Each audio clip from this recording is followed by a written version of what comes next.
Hello, fellow graduates of 2020 from the NSCC Lunenburg campus.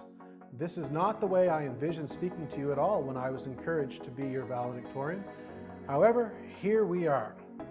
Let me begin by first offering my congratulations to each and every one of you who managed to complete their studies in what has turned into one of the most trying times in modern Canadian history.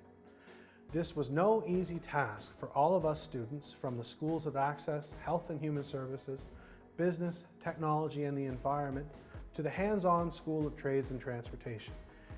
It shows how we were able to, with the help of our faculty, adapt into new technologies and engage in a completely new way of learning to finish our programs.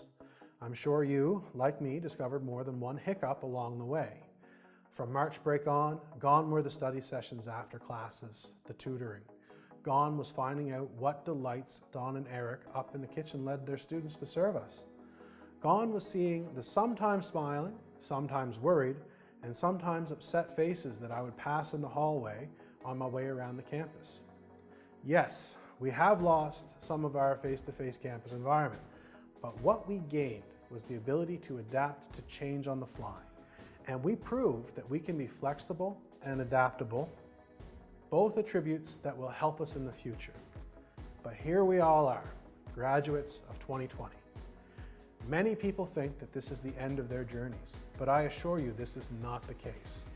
In 2009, when I graduated as a member of the inaugural Heritage Carpentry program, never in my wildest dreams did I think that here in 2020, I would be back and graduating from automotive service and repair.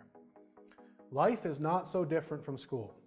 You are constantly learning, and as long as you stick to your decisions and push forward to the best of your abilities, your dreams will be realized. Sometimes it takes a bit longer, like in my case, but I have faith they will.